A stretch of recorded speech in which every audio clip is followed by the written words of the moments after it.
Hello and welcome to Mother Tongue, the podcast where modern motherhood meets real life. I'm Marianne, founder, podcast host, and mum of three, and I created this space for all the mums who are juggling it all. From toddlers and tantrums to businesses and burnout, we're talking about what it actually takes to build a life, a career, and a family all at once. Here, you'll hear honest, unfiltered conversations with founders, freelancers, experts, and everyday mums about work, wellness, identity, mental health, relationships, and everything we carry that no one talks about. Hit follow, join our community, We Are Mother Tongue, and tune in for real talk that supports the whole you, because modern motherhood is busy and no one should do it all alone.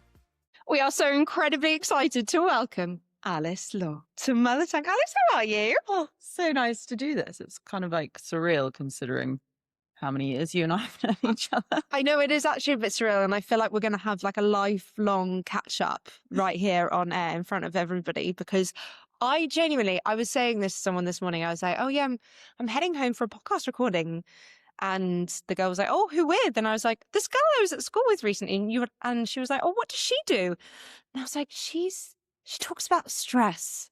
And she was like, okay, how did she get into that? And I was like, I've actually got no idea. And today I'm going to find out. So this is where we're going to start.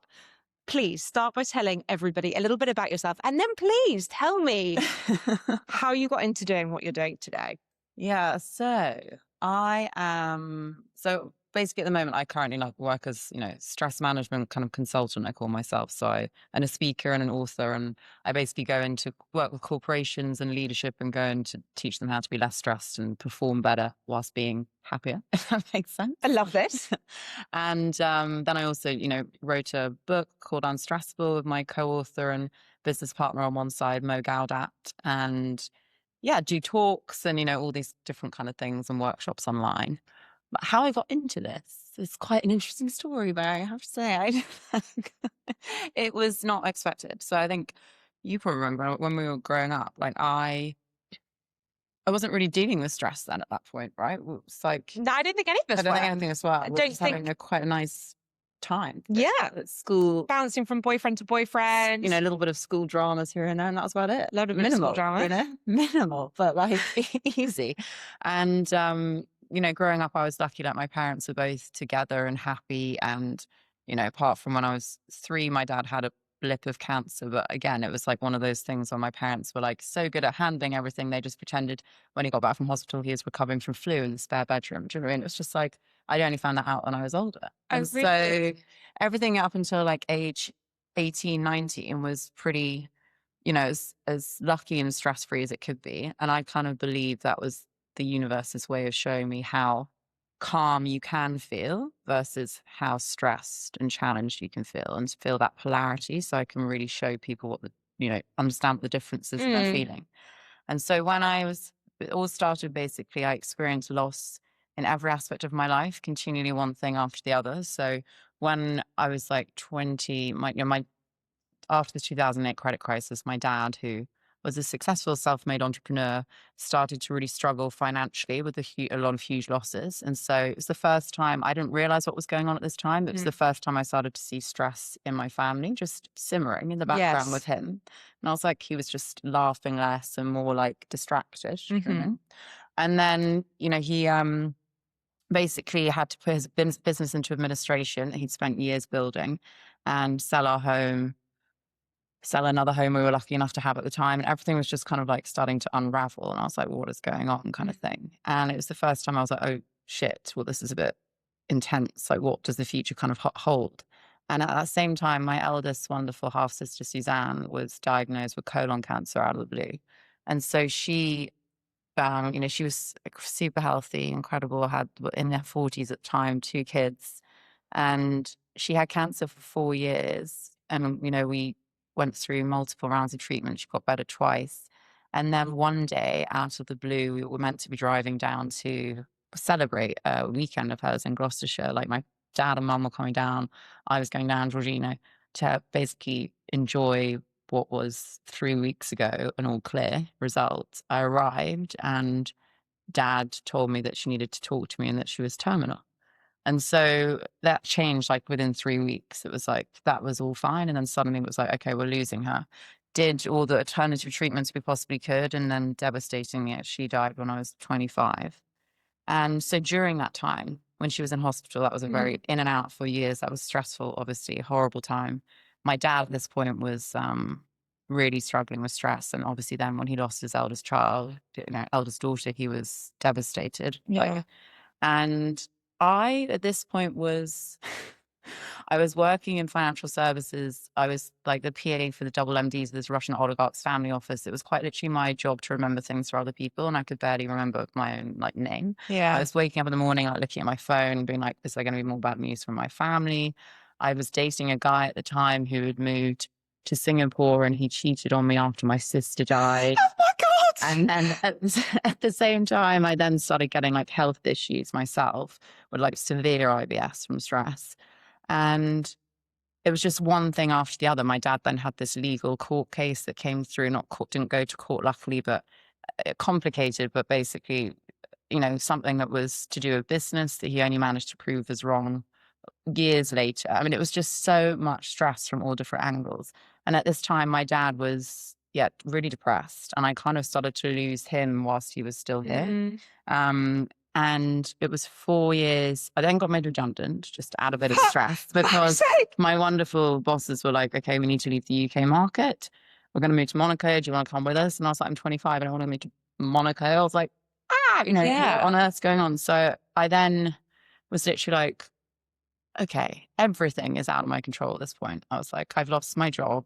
I've lost my sister. I've lost my dad mentally at this point. I lost my home. I've lost my financial structure. I've lost my relationship. I'm starting to lose my health. I was like, none of this is actually within my control. So I was like, what on earth do I do? Yeah.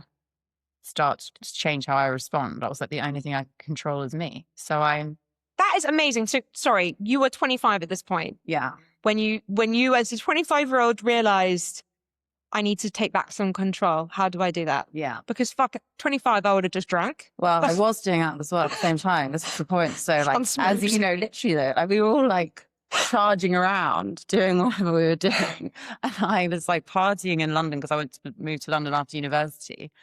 And I realized when Suzanne was in hospital that partying with my friends, I was doing it for a different reason to them. Yeah. And that's escape. And I was like, shit, sorry to swear.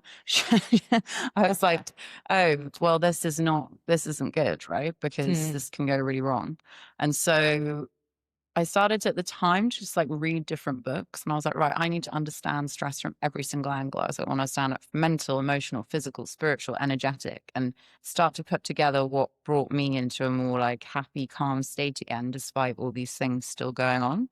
And I was like, okay, well, this stuff actually works, kind of thing. And I was slowly doing it before I got made redundant in that period. And I was like, And my old bosses were like, well, what do you want to do if you don't want to go? What are you going to do with your life? Thanks. I still thought I wanted to be in fashion because that's what I wanted to do at Leeds. And obviously, didn't we all? I was like, I'm going to start my own fashion line. They were like, well, we'll help you fund in the beginning, but very small, but thingy. And I was like, great. And then I suddenly realized on a trip actually to go and see our dear friend Emma Phillips in Cape Town, I had an epiphany of just being like, this is not what I'm meant to be doing. And I'd had this conversation on the flight with this, I mean, my old bosses very sweetly, because they were, wonderful. They basically it was my birthday and I just had this breakup and I was just being made redundant and another breakup from someone I was really in love with. I mean, it was just not just it was a lot. There was so much going on. And they were like, Alice, I think you should go on a trip for your birthday. We'll buy you a first class ticket. Where do you want to go? So I was like, I want to go see some of my friends in Cape Town. They're like, okay. So I was sat on this plane. It was my 7-year-old self now being like, what am I doing with my life? And anyway, I was sat next to this old man who was very successful, or obviously 1A and B or whatever, and seeing the plane. And he was like, what are you doing with your life? And I was like, oh, actually, my boss has paid for this flight and I've been made redundant. I want to be in fashion. He was like, I've got fashion factories. He was like, is there anything else you want to do with your life? Because I'm telling you, don't do it. Yeah. And I was like, who was this man? It's a guy called Roger Shine. And actually, I still have his email address. I love this. It's hilarious. And I was like, okay. And he was like, is there anything else you want to do? And I was like, well, actually, there is. I've been self-studying. I love this. And he was like, you need to do it, kind of thing. Anyway, I got back to the UK and realized that's obviously what I wanted to do. And long story short, in that point, I started to train in different aspects that I knew, like mindfulness, EFT, meditation, coaching, all these different things to put together what I knew worked for stress, and started to work with clients one-to-one at the time. And then it was 4 years after my wonderful sister died that my dad was rushed to hospital out of the blue. Sorry to add, it's a long story, so I apologize. No. But my dad, 4 days after my sister's funeral, was rushed to hospital for a blood clot, but they scanned his body and realized that he now had cancer. And at this point, he was like, I've just given up. I don't want to be in hospital for the last decade of my life. He was like, it was kind of his way out because he was so defeated by like grief, Yeah. all the loss, financial, just everything. And I spent a lot of time fighting with him about this, obviously being like, I'm not losing you to this. So I stressed myself out so much. And then eventually practiced what I preached and really surrendered to like his wishes. And I'm so glad I did, because actually he was completely right. He was like, it's not going to grow quick enough at my age and I'm not going to be in hospital instead. So what actually killed him was stress. So he died from a burst stomach ulcer that accumulated from severe stress and caused severe complications. And that was such a realization for me, Marianne, because I was like, obviously, I lost my dad at 29. And I, at that point, was like, I'd seen him be so stressed. We'd experienced so much stress as a family. I'd experienced it myself. But I was like, this actually can kill you. Yeah. And people think that's dramatic. No. But it's actually the truth. And so I was already doing what I was doing, but then it became more of okay, I don't want anyone to have to go through this as a family. Like, I don't want, a father or mother to be working themselves to death for different reasons and have like a heart attack or be not present with their children because they're so miserable in their own selves. Or I don't want, the effect of someone being really stressed in a family, how that ripples through. Yeah. And I was like, this kind of needs to change for people. And I was like, right, it's my mission to kind of make this a thing. And that's when I met Mo. After I had paused my podcast now. I will restart it again, but Do it. I had a podcast, interviewing people on the greatest stresses and losses they had to overcome and how they came back from them. And Mo, my co-author, he'd lost his son when he was running Google X. He'd lost his son to a burst appendix operation went wrong actually in Dubai, medical error on the table. He was 20-something at the time, early 20s, so awful. Tragedy. But Mo was writing a book on happiness at the time. So he left Google, released his book, Soul for Happy, and then never actually went back. And we met through my podcast, and then I went on his podcast, and then we decided to write our book Unstressable together, which has been wonderful because we're like yin and yang. Like, he's like super engineering, logical, Google X kind of vibe, and I'm like emotional, spiritual. So we kind of bring both sides together, which is a lot of the ethos of our Unstressable work together, which I'll go into in a bit. But that was basically the synopsis. It's a long story, so I apologize. Wow. It was a lot of stress, basically, Mary. And I'd love to say it's been smooth since then, but it has not. No. Well, it's just how I've changed to handle it, if that makes sense. Exactly. And I think life is stressful, regardless of what phase of life you are in. I think with the entrance of tech and social media and everything else, life is so fast paced and there is stress in everyday lives. And I think as humans, we are not equipped to be able to cope with the level of stress that we're dealing with on a day-to-day basis. And for me, since having kids, that this has been the trigger and the noticeable change in my life that's really amplified the stress, the strain, the overwhelm, the constant burnout. And over the last 5 years, I've really been like, you've got to do something about this, because this phenomenon that is modern motherhood is not changing. It's not going anywhere. If you want to work and even if you don't want to work, being a mother in today's age is unbelievably stressful. And I think stress is also so incredibly personal to each individual. Even if you have help at home and you are a stay-at-home mum, you're still feeling the same levels of stress to someone who might have 3 jobs and 3 children. It's all relative and all relevant, and we need to just get better at dealing with it. I think fundamentally that is the problem, because at the moment, most people I speak to, we're incapable. I love that you say that, because it's all relative. Yes, it's true. I always say, like, the challenges may be different, but stress is the same. How your body, your mind, your emotions, etc., all reacting is the same. It's just everyone's having their different challenges. Exactly. And I was having a conversation actually with someone the other day about wearable tech. And obviously wearable tech is this big phenomenon that's come into play recently. And I love the idea of it, but I'm also like, it measures your stress levels. I'm like, that's great, but I don't have a clue what to do when my watch or my Aura ring or whatever it is tells me I'm stressed.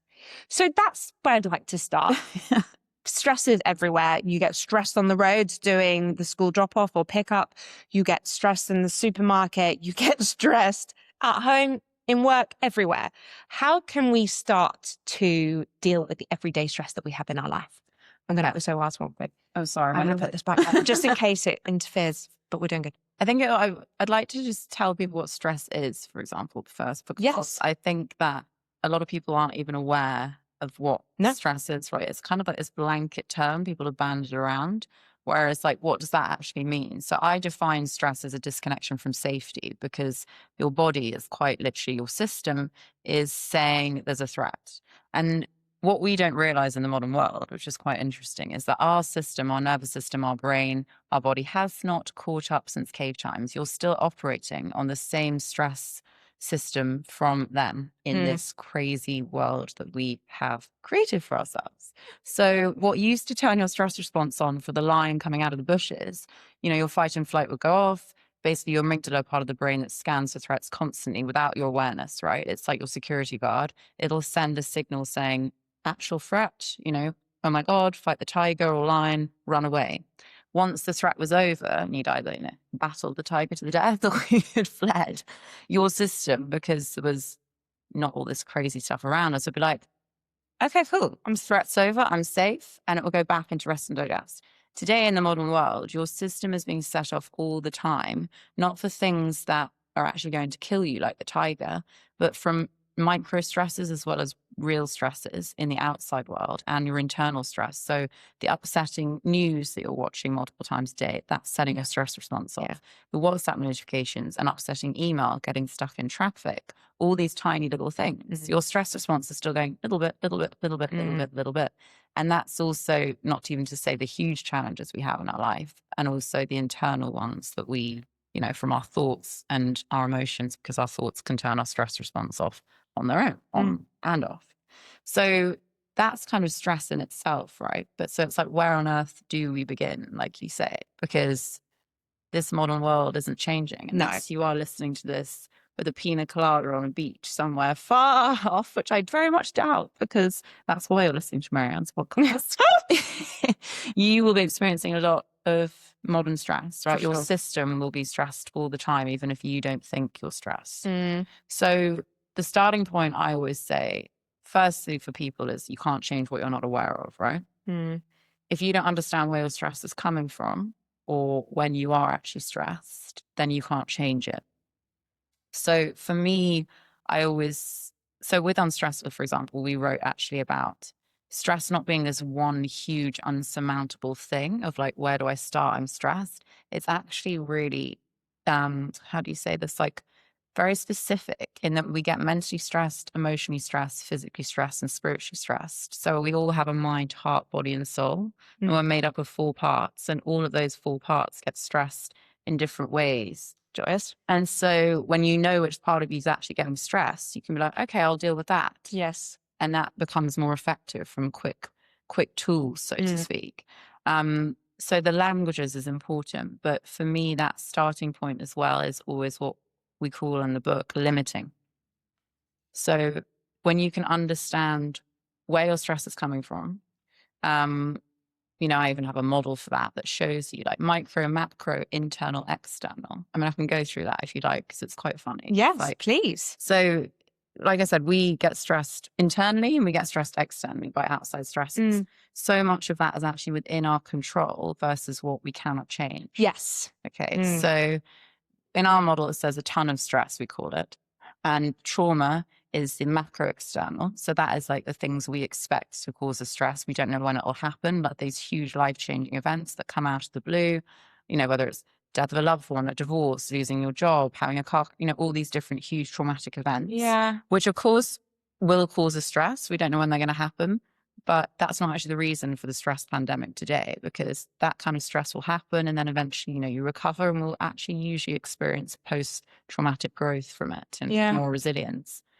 It's the other part. So it's macro internal, which we call obsessions. Now, an obsession is like that one story or narrative that your brain will be telling you all the time for like weeks or days on end. So it'll be like, you can't stop thinking about that thing. And it's like, okay, well, and it can go from everywhere. So it's like, if the obsession is, I'm not a good mum because I forgot to do that and X, Y, Z, and that's the kind of narrative you decided to put on yourself and tell yourself internally, that will go from all different stories in your head. You'll add more reasons to it. You'll keep coming back to it. That same obsession will keep replaying and you'll keep feeling stressed and anxious and, crap, for want of a better word, every time you're listening to it. Then there's micro internal, which is what we call noise. And that's not an obsession. It's not one narrative, one story. It's actually just the tiny little micro comments we say to ourselves littered throughout the day. Every single day. So like one alone does nothing. So, it's not, you look in the mirror in the morning, you're like, oh my God, I'm exhausted and tired. That's not going to kill you. No. But, later in the day, drop the food on the floor and you're like, oh my God, I'm useless. What's happening? Just these tiny little niggles that we tell ourselves throughout the day. And then the micro external, which are one of my favorites because these are so controllable. Nuisances is what we call them. And so those are the micro external stresses that we have littered around us in the modern world that are everywhere, that are actually really increasing your stress load. So it is, again, it's like, multiple WhatsApp notifications, checking your phone 55,000 times a day. It is being stuck in traffic. It is losing your child's, sports kit before looking for it before you need to run to school. And you're like, oh my God, where is it? This is my stress. This is my stress. And, all these, emails, all these different things. Right? We don't think of them as huge because, again, nuisances and the ends, actually noise and nuisances. One micro stressor, you have to think as micro stressors like, one alone, of course, that's going to do nothing. No. But who has one? No. We all have like hundreds every day. Exactly. So they build up. And then eventually the last one is the straw that breaks the camel's back. Yeah. You're screaming at your partner because they don't have milk or something in your coffee. And it's not about the milk. That was just your last block, essentially, to go on your stress threshold. So when you look at that model, you can be like, okay, if I've got something traumatic on my life right now, I can't change that. But you can then look at say, okay, what am I obsessing about? Yeah. And then what can I limit in the end? The micro stress. The starting point for everyone listening, I always say, is like every single week, write down your nuisances, on a Sunday evening or Monday morning and limit 3. Be like, okay, what's 3 things I'm going to cut out this morning or 3 things I'm going to cut out today? It's like, am I watching the news 7 times a day? Who knows, Am I listening to it in the background? Am I checking my phone 55,000 times a day when I actually don't need to? Am I listening to an aggressive, if your children haven't already woken you up, is my alarm like an aggressive factory setting alarm that jogs you out of bed? Because that can be changed to something soothing, right? So just thinking of 3 things, like cut that out. It seems really insignificant. No. But it's not your nervous system. No.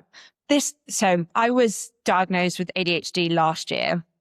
And because my brain is wired slightly differently, these stresses are the ones that kill me because I overthink them and I am the worst at adding more onto my plate. And so then I feel stressed and leads to panic attacks and I'm just like blah, blah, blah, blah, all the time and it's a nightmare. Oh, sorry. And these little things have made the biggest difference to my life. And the 3 recently that I think have been total game changers that I will share is 1, an app called Roots. Have you heard of Roots? Which one's Roots? It's a time blocking app. Basically. So it's like Opal is what I get to use. So yes. Yeah. So good. So I cannot get onto, I have WhatsApps, but I can't get onto emails, any form of social media platform, anything until 8 a.m. Amazing. And then it shuts off at 8 p.m. Yeah. And it's like, you are done for the day. No more scrolling for you. And I am so strict with it. And it's made the biggest difference. It's huge because what people don't actually realize is, okay, so studies even show, the average person will pick up their phone almost 250 times a day or and more. touch and tap and swipe their phone over 2,500 times a day.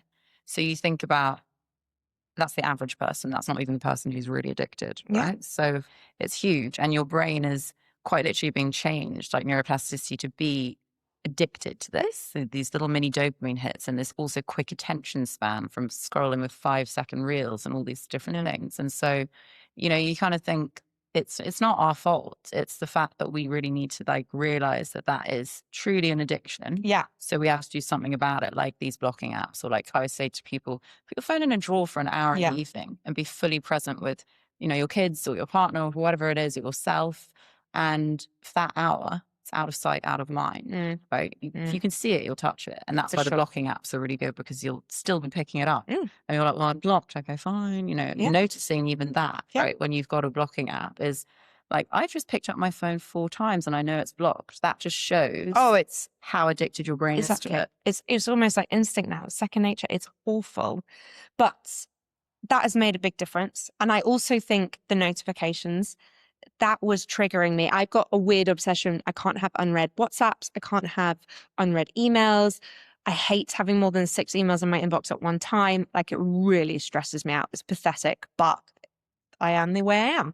And I've removed all notifications from my phone. So I don't know when anyone WhatsApps me, which is great. No, it's good, because then what you're doing is, I always talk about attention manipulation with your phone. So like, if you are someone who goes on your phone first thing in the morning, for example, last thing at night, or is just checking it when your phone is telling you it needs to check it, and actually you don't need to answer that person. Absolutely not.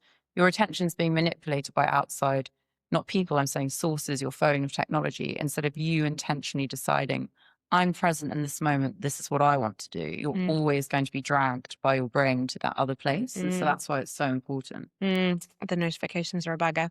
And the last one that I've recently introduced, that I'm getting into it a bit more, I just need to get a system with it, is a hatch alarm clock.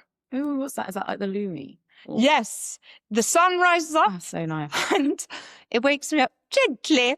And then the birds start tweeting. And that's tweeting, you going back to your nature, right? Yeah. That's how it should be. I love it. So nice. Isn't it so nice? Instead of the beep, beep, beep. You're like, oh my God, time to wake up. I hate that. But that has made a big difference. I kid you not, the alarm thing, right? So I have always, the last 7 years, put a soothing alarm, like a meditation noise that wakes me up. Love it. Because I'm like, okay. And my phone, I swapped. I can't remember, it was like 7 months ago, whatever. For some reason, my new alarm didn't go on it. And for the first time in years, that noise came on. And I felt the cortisol just go up. And I was like, what the? So you think it doesn't make a difference, but it really does. It really makes a difference. And I think waking up, like starting your day in a nice way, is so important. And it really is. And the one thing, I mean, I'm not consistently good at this, but it is my New Year's resolution to try and get a little bit better at it, is getting up at least just 10 minutes before the children. Because the days that they come and they're in my face and they're like, Mummy, I want a smoothie. And that is the first thing you hear. And it's like, go, you're up and you go. For your nervous system and cortisol levels, it just wrecks them. 100%. Wrecks them. 10 minutes matters. Yeah, right? So like, sure. I say this to people, they'll be talking about like, their morning routine and depending on their lifestyle, right? And some people can do an hour, some people can do half an hour, some people have 5 minutes. Yeah. And I always say to them, it's like 5 minutes matters. You think 5 minutes is insignificant. If you wake up 10 minutes, 5 minutes before your children, if they haven't come screaming into your room because they needed to wake up themselves, that 10 minutes can change your entire day. So if you're not going straight onto your phone, instead, like even have a Post-it note on your bedside table saying, choose your first thought, right? I say to clients, it's about having those visual cues to remind you to keep calm and just regulate yourself. It's like, okay, so I choose my first thought when I wake up in the morning. Take a deep breath. What is that? Okay. Tell your brain to quite literally say, you can direct your brain with your thoughts, right? So it's like your brain's answer to everything is yes. So you can actually tell it what to do. So Mo, my co-author, says this in Unstressable. It's one of the best tools. It's like, brain, give me a useful thought. And that, or you can say, brain, bring me a calming thought. Brain, bring me a motivational thought. Whatever thought you want to have. And a useful one is always the great blanket one, because it's going to bring you something actually useful to yourself, rather than, what do I need to do today? Oh my God, and before you know it, you're spiraling into just the stressful thought system, right? So telling your brain in the morning, okay, brain, bring me a thought that'll help me today, or bring me a useful thought, and just noticing what it brings back to you, doing a few deep breaths, in that moment. Just 10 minutes of that will change your day. Yeah, for sure. Right? For sure. But the phone thing, the phone when waking up, I have not quite hacked this yet. I'm still useless with the phone at wake up. Like, I still pick it up. And I mean, most things are blocked, but I can check my WhatsApps, which I do. And then it's literally, my brain is like looking for things to go on. And then I like land on Pinterest or something, because I'm like, wow, this isn't going to harm me. But what can we do? Because sometimes I need something to get me up. Because as lovely as my alarm clock is, I'm not then like awake. I'm like, I need something to almost like jolt me into getting myself out of bed. I've thought about getting one of those little vibrating machines. But if I get up, my husband does not get up always at the same time as me. And I get up and all he hears is zzz, and I'm like wobbling. He'll be like, what the fuck? Get up. So yeah, what can we do to remove the phone but still wake ourselves up in the morning? So are you saying your phone is the thing that makes you like alert in the morning?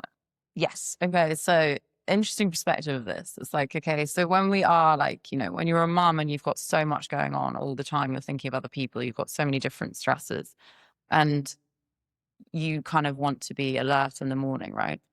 But the nervous system has associated, because of constant stress over time, it's kind of re-leveled its baseline, so to speak, to re-associate sort of stress essentially as the safety, and calm as something that feels uncomfortable. Yes. Right? So I've heard this. it's like retraining your nervous system to realize that calm part of the morning is going to give you more energy than you waking up being like, does that make sense? So it feels uncomfortable at first, because you'll literally quite start to be like, well, okay, well, how? What do I do? So My hand's doing. then it's like, actually, for me, I say to people, if you're in that kind of state, to start regulating in the morning and start having a calm, intentional morning, it's actually about doing stuff that someone who feels really off from that, so far from that, because that like heightened state is the norm, will actually resonate with. So things like, you could have I do a nice, like, I'd say like a zebra shakeout in the morning, for example. Okay, like shake your body from head to toe, all your limbs. You could do that with some nice music downstairs, or whatever you feel you want to do, I don't know, or headphones, whatever, and shake the whole body out. What that actually does, the reason why zebras run away from a lion and then shake their whole body afterwards, and all animals do, is because it puts your nervous system into parasympathetic state. Those kind of things are helpful because you're moving as someone who wants to energize, but you're actually still regulating yourself, if that makes sense. So like, if you wake up, say like, look at a post-it on your bedside table, it says, right, choose your first thought and take a deep breath. Do that, like take a few deep breaths and just extend your exhale. That's what switches your nervous system into chill out mode, into rest and digest. So just, even if you wake up in the morning and just take a few deep breaths in through your nose and exhale extension out of your mouth, then say to your brain, okay, brain, bring me either a useful thought or an energizing thought, if that's something you want to feel. And then allow your brain to bring you something great for that morning first thought. Get up, put some music in your headphones, do some nice zebra shaking out, and then some actually like deep restorative stretching as well to wake your body up. Because again, that'll wake you up, but it will also be regulating you and putting you into parasympathetic state. Love this. Love this. And what are your thoughts on coffee? I love coffee, and I know this is it's such a topic for people. It's quite funny because, don't get me wrong, I enjoy the odd matcha, but for me, I'm like, I see coffee as not the enemy, but it's something you need to monitor if you're in a very high stress state, basically. So if you are chronically stressed or stressed in general, having coffee on an empty stomach is one of the worst things you can do for your system, because your cortisol levels are naturally supposed to be the highest in the morning to wake you up and get you out of bed, which is why when you add fuel to the fire straight away on an empty stomach with caffeine, which will release some cortisol, and you're already simmering at that state, that's why people feel jittery and anxious. That is a clear sign that you shouldn't be having coffee, if that makes sense, because your state isn't regulated enough in general for coffee to be an enjoyable experience for you. So matcha with that slow release of caffeine is better for people. But equally, I would just say, if you're obsessed with coffee, and I love my morning coffee, it's just the smell. It just brings me joy, Marianne. I'm not gonna lie. It's just like I will wait 40 to 45 minutes to have that first coffee, so at least your cortisol can go down, and have it with food. Like, try to not have it on an empty stomach, at least, because if you're chronically stressed, it's just not doing you any good. Yeah, honestly, I'm so glad you said it, because you've articulated it so well. Because this was me. This is exactly where I was. I was waking up like this, and then I was having a coffee, and it was literally like, boom. Like I couldn't control myself almost. It was bizarre, but I had got it into my head that I could not survive if I didn't have that morning cup of coffee. Yeah. Like life would not go on. And I actually changed to like a fake mushroom coffee. I think it was called Balance. I can't remember. I did that for a week. And after that week, it was really hard. I now wake up and I have a cup of tea. Amazing. Yeah. But wild. I was that person. I was like, can't believe you don't wake up and have a coffee in the morning. Like, who are you? And now I will have a cup of tea. I will have breakfast. I'll take all my mini supplements, whatever I need to take. And then I will wait until like 9, 10, and then I'll have a cup of coffee. And I bet you feel less anxious on the coffee then. I cannot even begin to like, it's like day and night. That has been one of the biggest changes to my stress that I made last year. Like fundamentally the best thing I've ever done is not have it on an empty stomach. Yeah. And people would say and I'd just be like, it's impossible. It's not fucking impossible. I am telling you now, like that one tiny change has made the biggest impact in my life. It feels impossible at first. But it's really not. It's not. No. I think it's different to everybody, but I think if you can do something for 5 days consistently and then prolong that to 2 weeks, if you can do it for 2 weeks, you're out. I think you are out of the routine. You are in the clear. 100%. It's amazing what you can train your mind to do, but fuck, you've got to want to do it. 100%. It's hard. But what other things that can we do? That, again, I think one of the biggest things that I find, my biggest stress is mostly around pickup. I know this sounds really pathetic, but I have to go and pick up my kids at 2:30 every day. That's right in the middle of my working day. And by the time I've had a meeting or, driven from A to B or done an hour of emails, I feel like I've done nothing by the time I go to pick up. And I always drive to pick up feeling stressed, always. And that's when I find I'm like reaching for my phone whilst I'm driving. I'm trying to multitask at a time when multitasking is not applauded or acceptable. And I need to come up with something that de-stresses me in that moment when I'm driving to pick up and I'm stressed. What can I do? So interestingly, there's a reframe here for starters, because you need to see that pickup time. So I don't know how long your pickup drive is. Well, let's say door to door is about an hour. round journey. I normally allow myself an hour. Okay. So you have to see that hour, obviously before the children are in the car, but you're way there, right? So that first part of the journey is your chance to actually be like, okay, this is a recovery phase that I can regulate myself in. So if you're someone who actually isn't phased by driving and is actually kind of driving on autopilot in general, like most of us are by now, then you can use that time in the car instead to actively choose, okay, right, this is a time where this 30 minutes, I'm going to regulate myself, or start to, and use it as a time of space for recovery so that I have more energy in the rest of the day, and so that I am, a better mother in the rest of the day, I'm better at work, all these different things, and I feel happier. Instead of obviously getting in the car thinking, I should be still working right now, wasting my time. That's what our brain will do. I'm wasting my time in this traffic, wasting my time in the car. What I need to do then? Exactly. It's like, no. Okay. Instead, tell your brain again. So it's like with mental emotional stress. So I always talk about languages of the self, right? So your mind and your heart, your body, your soul, they all get stressed in different ways, and they all speak to you in different ways. Your mental and emotional stress will mostly be going off in the car when you're in this little stage. And that's when you have to start to have that conversation with your brain instead. So you can do this amazing exercise, which I actually think would be really helpful for you, because you were saying with like ADHD, is to essentially have a brain cleanse whilst you're in the car. So what we do with that is basically, it's like there's a rule with the thoughts. So you get in the car, you take a few deep breaths. You're like, right, I'm going to put my phone actually in the back seat. So I can't even, if you know where you're going, I'm not using it for Google Maps. So I can't like touch it or whatever. So it's like me, the car, and my drive, and then my thoughts. And to say, okay, so brain, bring me a useful thought, right? And so it'll bring you a thought and then keep going. So what you do is basically you have two rules with your brain. You say, bring me another thought, and it's clearing out all the thoughts that you want. And the rule is it can't repeat the same thought twice. So you say to your brain, you've already said that, what else? And it'll be like, keep going. It basically like, it's kind of like a cleaning system, as strange as that sounds. So you're literally saying, brain, bring me a useful thought. And it'll try and bring you some other ones or whatever. And you go, no, what else? And to keep going through. And eventually your brain will literally go, oh, I've got nothing else to, I've got nothing to give I've got you. nothing else to say, actually. And you're like, great, okay, cool. Thanks so much.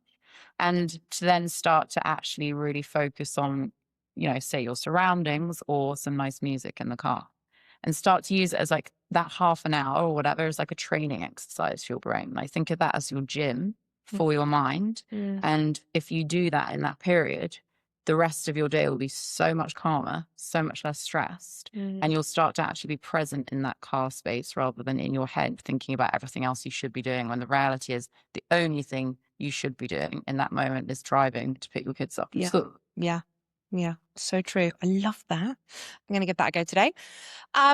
And sleep. Sleep is another one. I know so many mums deal with sleep issues. I'm actually quite lucky. My kids are good sleepers and I love sleep. I go to bed like 8:30, 9 o'clock every single night. And I feel like sleep is something that by and large I get a good amount of, but lots of us don't. So we all know that sleep causes stress. It causes stress on the body, causes stress on the mind. It just causes stress everywhere. If we need to settle our nervous system when we're running on low sleep, how can we do that? Yeah, so this is actually when you have to remember that micro interventions with stress and micro regulation, when you're like running on low sleep, what you want to basically tell your system and your body, it's not about like, okay, chill out there for half an hour and your body's like, I can't, but / I'm exhausted, I'm like wired and tired kind of thing.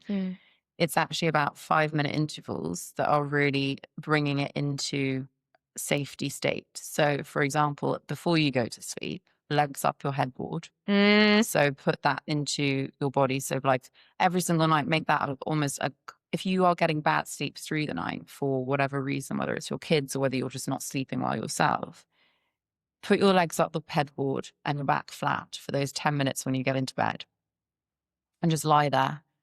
Breathe and, and actually just go to your gratitude list in your head for the day. Be like, okay, what was I grateful for today? And do that for your mind instead. And breathe deeply. And what that does with that position of your body is it naturally regulates it and puts it into a rest and recovery state, into a parasympathetic state. So you're getting it into more of a recovery state before you then try and sleep, for starters. But then throughout the day, beyond that, over the day itself, it's actually about, again, okay, well, tiny micro regulation. So if you have had a terrible night's sleep, put a little thing in your phone or, labeled alarm that's just, a notification that's soothing or whatever, saying breathe 3 times a day. And whenever that comes up, stop for 5 seconds, take what I say, like something like a physiological sigh, one of the best hacks to put your body into parasympathetic state, because what you want when you've had a lack of sleep, your body will be stressed naturally because it sees lack of sleep as a threat. Yeah, sure. And so it's again telling it yourself, no, we're not threatened. First of all, this is like the physical sigh. We are okay. So you do physiological sigh, which is like one of my favorites, where you literally take a deep breath in through your nose as far as you can go. And then when you're at the top, before you breathe out, you take one more sip in as if you're like, well, I can't breathe then any further. And then exhale out of your mouth. So you go, and you feel that like complete release, right? Do that 3 times or for 2 minutes, and you'll have told your body, we're cool. Right. Okay. So at least you've put it into a tiny bit of, you want to just give it tiny bits of recovery through the day if you're having broken sleep, so that it's not depleting itself even more by your cortisol spiking, if that makes sense. Wow. Okay. I'll definitely try that, because actually even then I was just like, whoa. Yeah, you feel that release, right? So What are your thoughts on things like, obviously, we talk about tech and, there's so many new products on the market at the moment that are supposed to help with longevity, with stress, with anxiety. Are there any you actually love? I mean, I personally love my spiky mat. I can't remember what they're called. Oh, yeah, I had one of those. I love my It's very spiky mat. nice. When I was at my lowest low, I actually bought my husband a spiky mat last Christmas. I would lie on his spiky mat at night before I go to sleep, and I would literally go from to, Yeah. it's like a balloon that's just being popped in loads of different places, and I Yeah. just deflate on the mat. Literally. And the other one is that PFM mat, PMEM. Is that the light one? Yeah, well, I don't even know what it does. I don't know, but lots of people are talking about these mats. I think I don't know what it does. Vibrates, maybe. It's got red light. It's got lots of things. Do these things work? It depends on you, right? So I'm always like, okay, at the end of the day, tech is incredible to change stuff for us. Those are less techy, but like wearables, all these different things. But we have been surviving in a much less stressed state without tech for thousands of years. We have. This is true.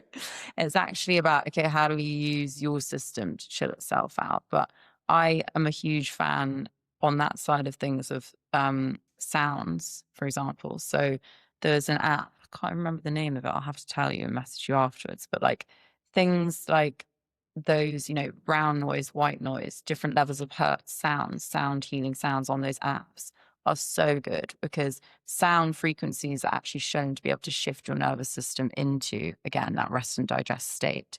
And so what's amazing about those, I can't remember the level of hertz, but you know what I mean? Those different levels of hertz and different meditations. It's not a meditation, it's just a noise, right? And it sounds really nice. There's an app you can use that you literally put it on for 5 minutes and you're like, that's lovely. And because the sound is such a unique frequency, your brain is just concentrating on that sound, which is what's really great. And I think those are really helpful for people who just are like, well, what do I even do to start to kind of just sit with myself for a second? It's like put one of those, healing frequencies on, even if you type it into YouTube and say healing frequency or like stress free, all these different ones, that'll just give you that center and your nervous system will start to chill as well. I'm a big fan of sound healing in that sense. Yeah, it's one of those things like this year, I'm really going to do more for me.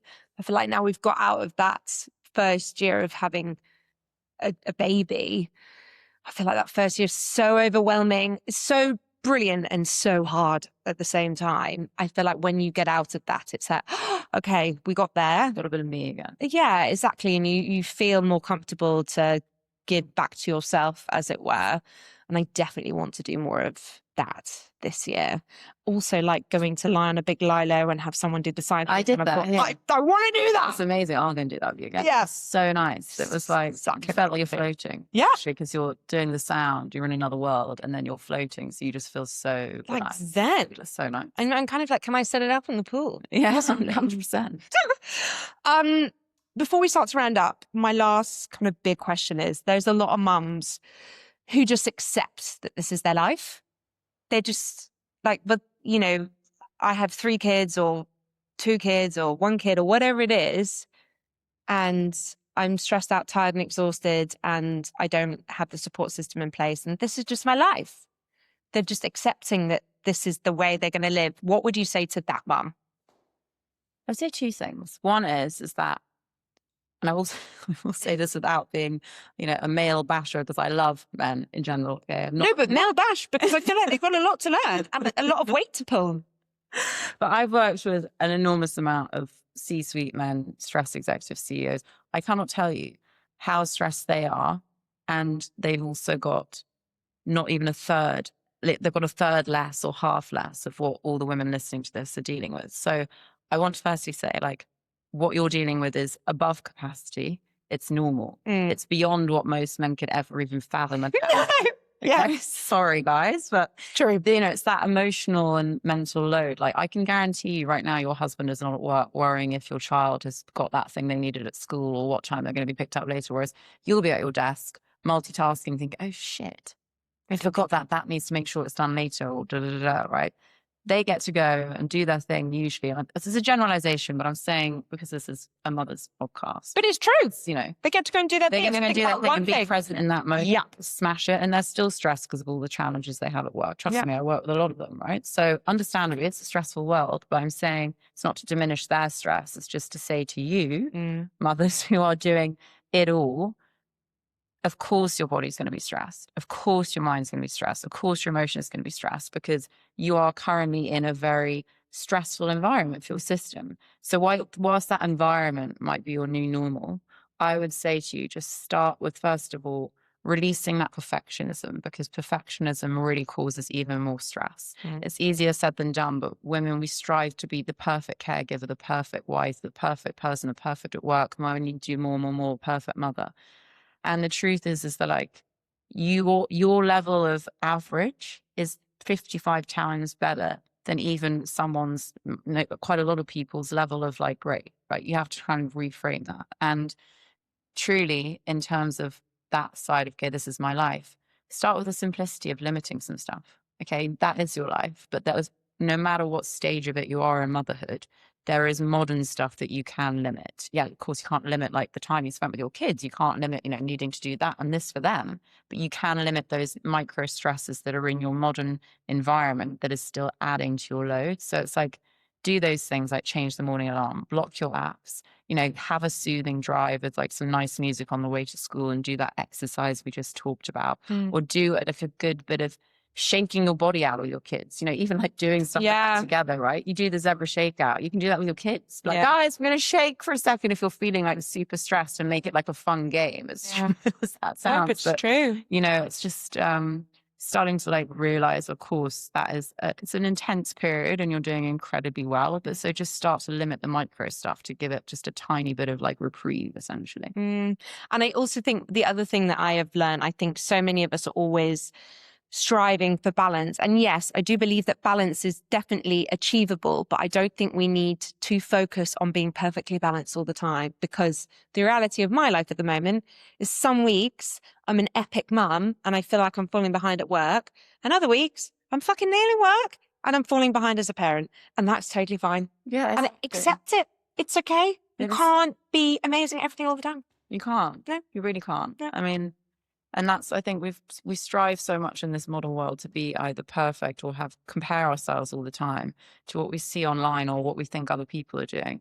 But the truth is, it's not actually that reality either. Absolutely not. The person you're seeing online that looks perfect is crying behind their door once their kids have gone to school. Like, you honestly don't know what's going on. So everyone is struggling in their own ways. And that's why I think it's important to just be honest and be like, guys, everyone's being challenged. You're normal if you're stressed. It's just about understanding you can do a bit of micro-regulation and start that process to just help yourself a little bit, rather than thinking, I need 2 hours a day to do a stress routine. No, you don't. No. You have 2 hours a day to do a stress routine. We don't. Right? It's just like, you don't need that. You need 5-minute intervals and to stop being so hard on yourself, because truly, like, most women are super mums. Yeah, it is true. It is. I have so much respect. Do you know what? I have the most respect for the stay-at-home mums, the mums who are genuinely doing all of it.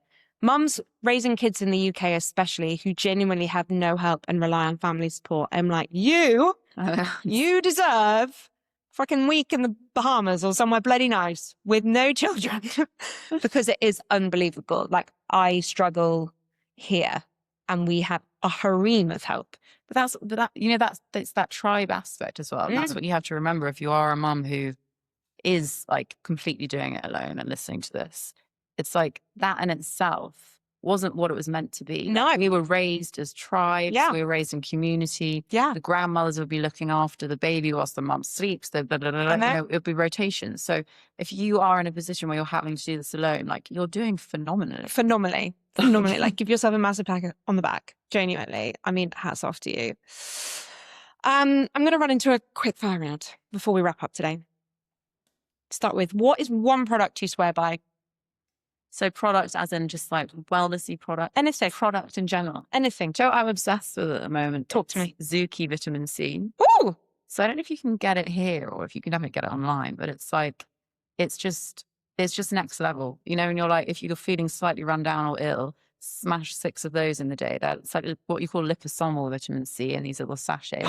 Okay. And it will actually go into your cells rather than swirling around the outside of them. And honestly, it makes you better so much quicker. Oh my God, done. Okay, ordering that. Next one I know the answer to, coffee or matcha? Coffee. Yeah. What's one habit that helps you feel more organized or grounded? For me, it is like writing down in lists like what I need to do. And then I actually, as crazy as that sounds, I kind of micro block in everything I need to do, even the break. Like, okay, that's my break. That's my walk. That's my thingy. And I give myself extra time so that you don't feel like you're falling behind. So like I overestimate. So then I'm like, I did that before I was going to. I've got space. I'm chilling. That is such a big hack. And I've started doing this lightly, but this is more of this in 2026 for sure. Current favorite AI tool or app? At the moment, I'm having a a sort of cross relationship with Gemini, ChatGPT, and Claude to try and. I'm basically writing a new book with Mo, and it's going to be on this and stress around it.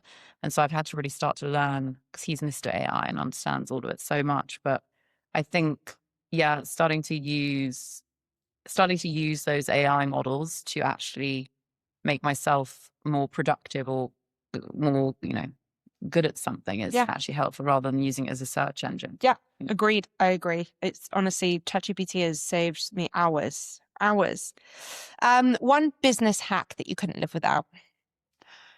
It's not a hack, it's a mindset hack, so to speak. I think one thing I've realized so much in these last, 3 years was that when something isn't working, to pivot and move quicker to move away from it, right? So Mo and I wasted, due to reasons of actually contracts, etc., 2 years with the wrong partner here who wasted a lot of time, lost us 2 years of revenue and business. Story for another time that I can't say on podcasts.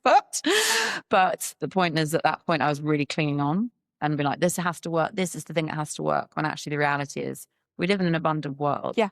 It's not get out of scarcity mindset. If something's not working with someone or something's not working, it's failing, pivot and move on to the next part. I love that. That's so true. And I'd like also to add to that, trust your gut. 100%. If it doesn't feel right, move away. So often I have a bad gut feeling, but in my head, I'm like, no, this will be fine.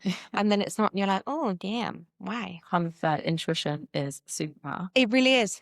Go to wellness ritual that's under 10 minutes. Mine is, I'm very spiritual. That's my personal, thing. I have a very deep connection to like my soul and, God, a higher power. So my go-to wellness ritual in the morning is I get up, I literally will not have my phone on, not do the apps that you say, and I will basically do out loud prayers for what I want my state to be that day. Love that. So it's like, okay, instead of asking for what you want, it's asking for your state to change to be able to receive it, right? So it's like, that's kind of how and I'll do that 10 minutes out loud. Sometimes on a walk down the canal with my headphones in so people don't think I'm absolutely mental, or in my apartment just walking around. And then I will do a quick meditation and journaling practice. But for me, it's that actually like out loud prayer, as crazy as it sounds to some people, has really changed my life. That's amazing. I love that. And the single most powerful thing that's helped you in life or business?